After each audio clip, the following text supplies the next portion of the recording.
the award. But what does the award mean to you?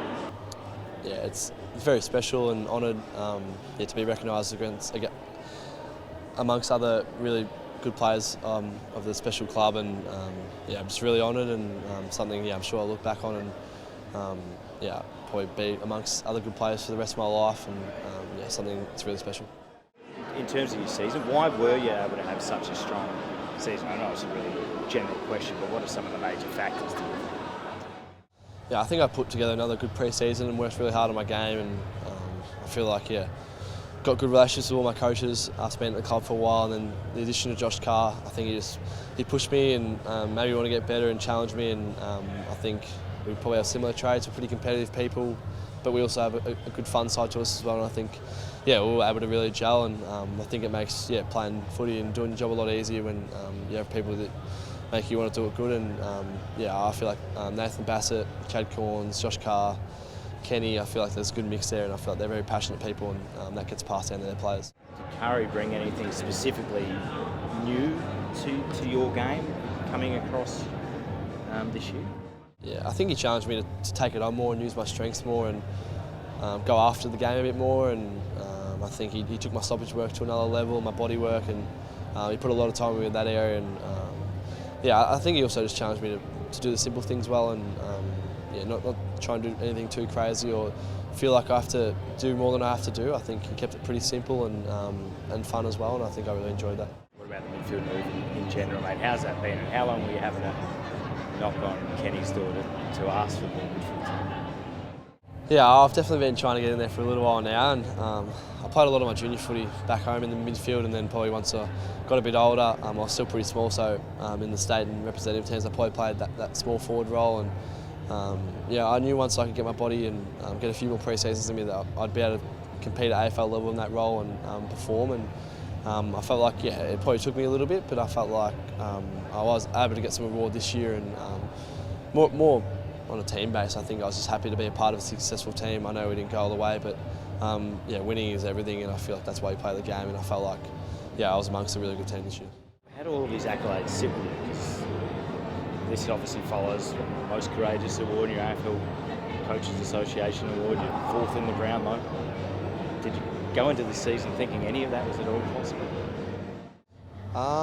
It's a hard one. I'm a pretty ambitious type of character. I don't like to say no or put any limits on myself, but definitely when you win them, you feel very humbled, and there's a lot of people to thank and a lot of people that help you get there. I feel like below this is a lot of people and a lot of hard work from others that you probably see the top little bit, but I feel like to get to that top bit is a lot of other things under it that build the foundations, and I feel like that really helps athletes, and it's definitely helped me. You mentioned on stage off-field work as well. I know you obviously went to the US in the off-season with Boki. Was there anything else specific that you really worked on off the field that helped you get to this level? Yeah, I think the off-season trip really helped. I was lucky enough to play every game this year and not have too many injuries. You obviously have your little niggles along the way, and it's probably my body was most consistent throughout the season. I think that was able to help me perform, and I feel like that come off the back of putting a lot of time into it in the off-season and sort of taking things into my own hands. And I was really grateful for that trip with a few of my good teammates, and I think we worked hard and we all got better from it. And then other than that, just continue my work at the Ronald McDonald House. I feel like it gives me something to do outside of footy, and I made some really good relationships down there now. And I think you can obviously have a bad day or a bad game, but when you go down there and there's kids and families doing a lot tougher than you, that probably puts you into perspective and gives you something else to focus on outside of footy. And I feel like I probably dipped my toes into that a bit more than I have in previous years, and made some good relationships with some kids, and I felt like that gave me a purpose outside of footy as well. Can you just expand on that? How often are you sort of doing that, and how often are you going down there this year? Yeah, I actually just, I've been doing a little bit of work there in the previous years, and normally get down on the main giving days and donation days, and just helped out at a community dinner, one of the communities throughout the weeknight, and met this little kid who loved his footy, and he's gone through cancer, and his name's Finn. He's actually overseas at the moment getting treatment, so I'm sure he'll be pretty pumped that I was able to get up tonight. So, and then I think from that you just develop a relationship, and I was in there having dinner with him some nights and playing Wii, which I haven't played Wii since I was probably about his age, so it was good to wind back the clock there, and met his family, and I think for me as well, I don't have too much family in Adelaide or too much outside of footy, so it probably gave me a bit of an outlet as well. In terms of emotion on stage, it felt like your voice was quivering a little bit when you were talking about Kenny. You talked about your relationship a little bit before, but can you just expand on why you got emotional talking about Kenny and what he means to you? Yeah, he's definitely a special man. I think, when I come to the club, I was, probably didn't, I don't know how to explain it, but I was probably a bit lost in life a bit, and I love my footy, but I probably didn't have anything else, and other than mum and dad and some close mates, I was pretty daunted moving away from home, and I think I said in there that I was pretty worried about getting the train to school, moving schools in the city, so moving to Adelaide felt like I pretty much moved to London 24 hours away, so it was a pretty big move, and at the start, I was definitely a bit lost, and I think he just probably seen that, and probably took me under his wing a bit, and I think since then we've just grown stronger, and I love playing with him. I think I spoke in my speech about his passion and energy and his competitiveness, and I feel like it's something I admire about him and a lot of other people at the footy club, and I feel like that sort of brings out the best in me. And we've had some good times and also some sad times, but that's footy, and I feel like you notice the good times a lot better when you go through the hard times with people that you really care about, and I think he's been one of them people along my journey. How does the finals loss sit with you month on, mate?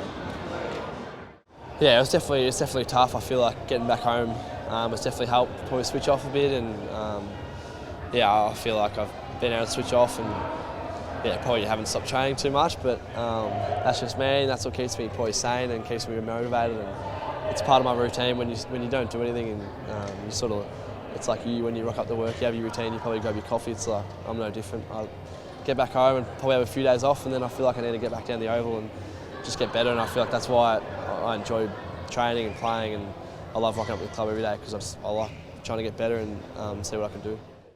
I know you went back to Daly, you didn't get the runners kit this time, mate. You're on the sidelines as an assistant coach or something?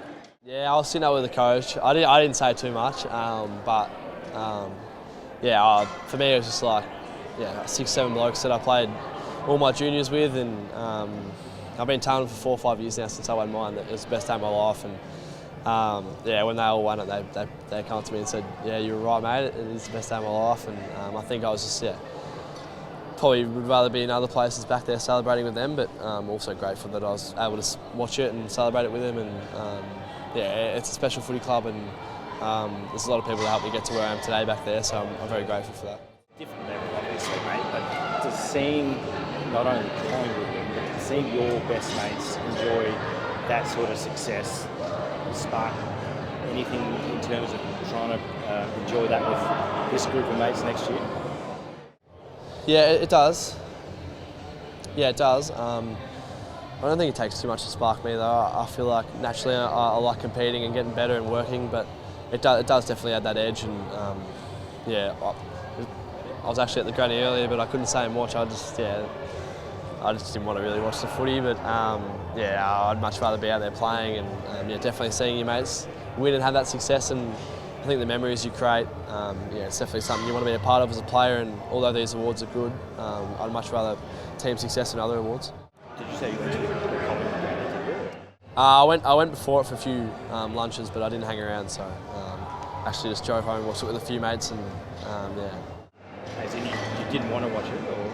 Yeah, I just didn't really want to be there. I think when you compete against them all year, and you sort of, and probably when you know you're capable to compete with the best, and we've shown that throughout the year, but I guess at the end of the day, I think I said in my speech, it's not what you say, it's what you do. So I feel like Collingwood were able to do it, they were able to be the best for longer all year, and I feel like we are capable of doing that. I think we've got to get better and get to work and actually do it.